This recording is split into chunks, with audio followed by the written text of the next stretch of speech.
Hello everyone, I'm Pastor Tamaka, Apostolic Believers of Christ International, Bishop Salian. The program like is share, subscribe, and post notification bell for update every day the new videos. Thank you so much. God bless us all. Magandang araw po sa lahat nating mga viewers, listeners dito po sa ating YouTube channel sa Facebook. May kapayapaan at habag biyan Diyos ay sumasa atin sa magitan na ating Panginoon Hesus Kristo. Na ito po yung lingkod, Pastor Tamaka, Apostolic Believers of Christ International.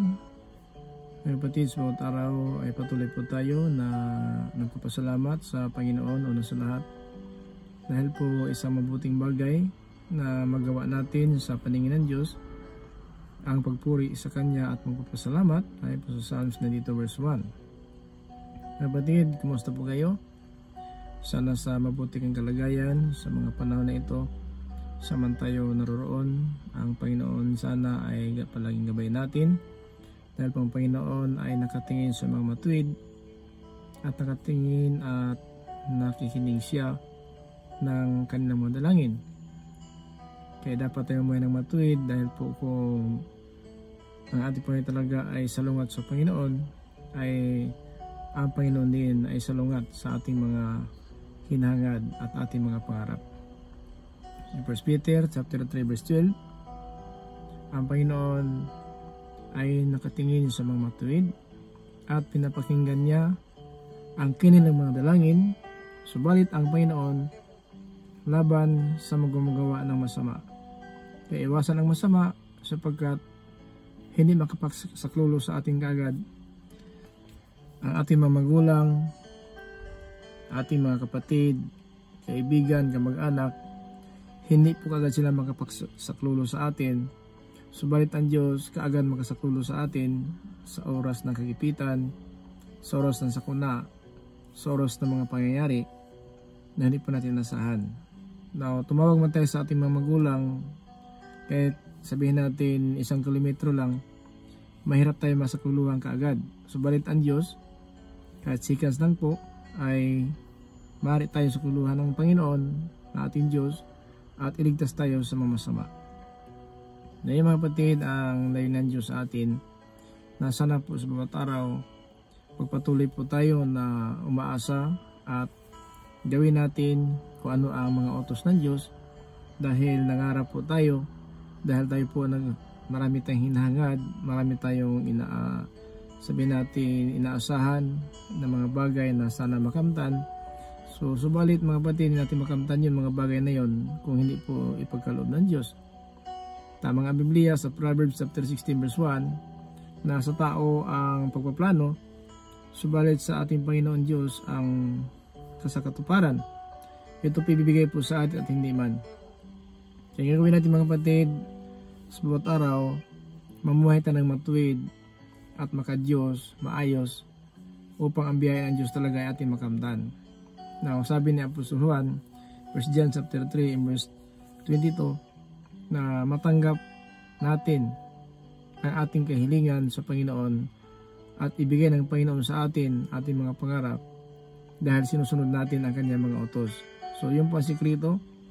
Hindi mga kapatid na ang ating pasalimutan, umaasa tayo ng kakayahan natin, umaasa po tayo ng ating kayamanan, umaasa po tayo ng ating karunungan. Subalit mga kapatid, iba po. Pag ang Diyos po ang nagbigay ng biyaya sa atin, ito po hindi maubos dahil po ang Diyos ay siya po ang Diyos na bibigay sa lahat ng ating mga kahilingan. Yung gawin natin mga kapatid, patuloy lang po tayo na manalig sa Panginoon at gumawa ng katuwiran dahil po ang Panginoon nakatingin sa mga matuwid. Ayun po sikreto mga kapatid, at kung pagpapala ang nais natin, ang sabi ni Apostol Juan, 1 John chapter 3 verse 22, na sabi ng Biblia, na kung ating gawin ang mga utos ng Diyos, ay matatanggap natin ang ating mga pangarap o kahilingan sa Panginoon.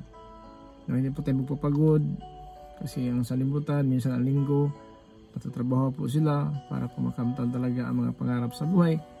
Pero may sikreto po mga kapatid, ay po sa Matthew chapter 6:33, na unahin ninyo ang paghanap ng kaharian at ang pagiging matuwid na mula sa Diyos. Lahat po ng bagay na ating hinahangad, ibigay po ng Panginoon yan.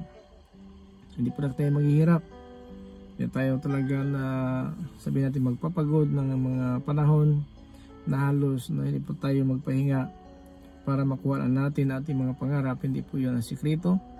Ang sikreto ng buhay, maging masunurin lang tayo sa Panginoon dahil walang mahirap sa Panginoon. Mahirap sa tao, sa Diyos walang mahirap. Kaya dahil walang mahirap sa Diyos tayo lalapit, sa Diyos tayo mga kapatid susunod kung ano po ating mga ninanais po. Huwag na tayo sabihin natin dalawang isip, kundi nasumunod tayo ng utos na Diyos dahil po yun po ang isang sikreto na para po makamtan natin ating mga kahilingan.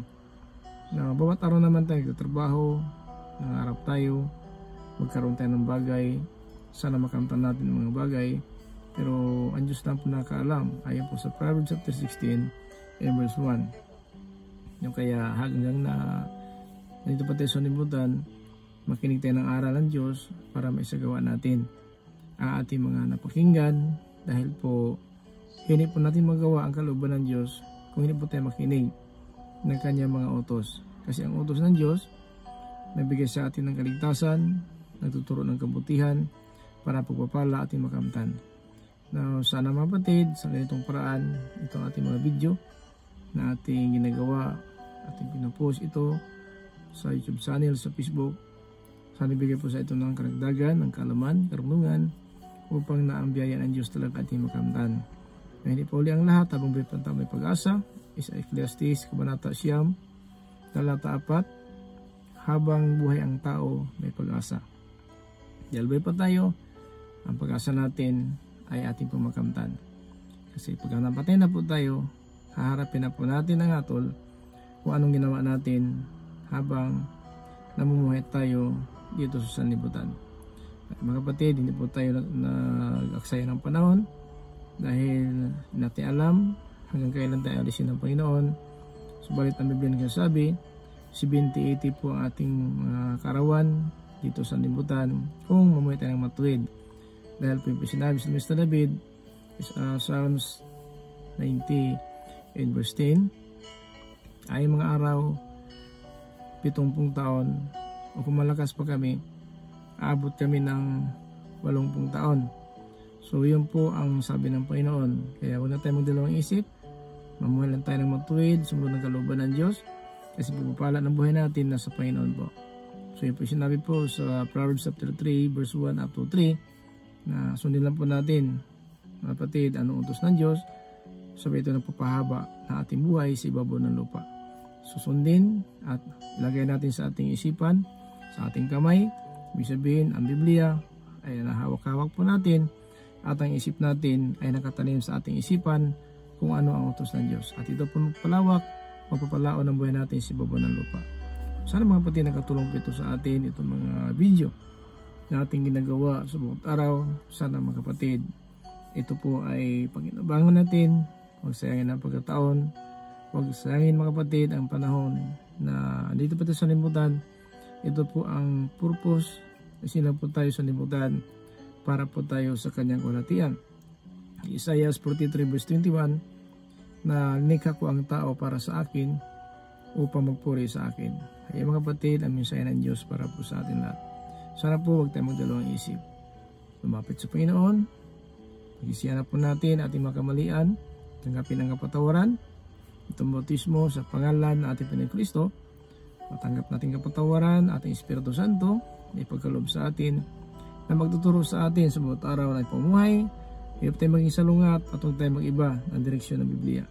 Kung nabigay ito ng sasakyan, ihatid Diyos sa lugar na hindi mo alam. So ito pa kaya, mga kapatid, anong pa kaya ang Biblia na salita ng Diyos, nagtuturo ng tamang daan, makapunta tayo sa kanyang kalahatian. At nabigay ito mga kapatid, gawal ito ng tao, karunungan ng tao, bigyan ng Diyos.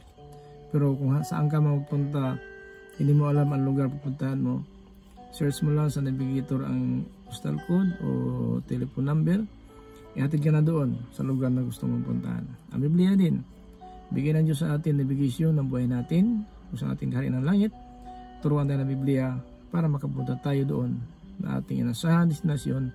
Ito po ang paraiso ng Diyos na kanda po sa atin lahat. So mga kapatid, nagkatulong po sa atin ang mga video na ito. Natin ito ginagawa upang mamarunong tayo o mamataas tayo sa sarili. Ito ginawa po natin para magkaisa po tayo sa pag-asa ng kaligtasan. Alam ng Diyos na tayo po talaga umasa ng kaligtasan. At alam ng Diyos din na ating pabuhay ngayon ay tayo po karapat-dapat po sa kanyang kaharian o hindi man. Kaya ito ang dahilan, tinuturuan tayo sa bawat araw. Ano ang nararapat na pamuhay para may sagawaan natin ang kanyang mga utos na bibigay sa atin ng buhay na walang hanggan. Sabi ng Panginoon Kristo, kaya kapatid, sinasalisik ninyo ang kasulatan dahil inakala ninyo magkaroon kayo ng buhay na walang hanggan. Isa John 5:39. At ito po nagpapatunay at nagpatuturo sa akin. Sabi niya po ni Kristo, totoo mga kapatid, ang Biblia, binabasa natin, makilala ang isang Diyos, si Kristo ang kanyang sinugo. At yan mga kapatid, nagkaroon tayo ng buhay na walang hanggan sa mga salita ng Diyos na ating napakinggan, pinapangalan sa buong sanlibutan. At ayaw ng Diyos, may isang mapahamak ay po sa 2 Peter chapter 3 verse 9, na ang Panginoon hindi siya nagpabaya ng kanyang pangako ayon sa akala ng iba. Subalit ang Diyos nagpakumbaba ay ang isang mapahamak, at sana magkakamit ng pagsisi at tumalikod sa masamang pamuhay. So ito mga kapatid, ang mensahe ng Diyos para po sa atin. Huwag sayangin mga kapatid ang pagkataon na itong ating pamuhay ngayon, palatandaan sa limutan, may salot, may gutom, may bagyo, may tsunami, may digmaan, at saka ito mga kapatid, may kapighatian natin naranasan. Subalit ito'y kabahagi lamang ng buhay natin sa sanlibutan. Huwag natin kalimutan, sa bawat pagsubok ng panahon, ang buhay natin parang usok lamang. Santiago chapter 4 and verse 14. Ito po yung link, Pastor Tumaka, Apostolic Believers of Christ International. Sinito us, grace, mercy, in peace. Be with you as Jesus Christ. Amen.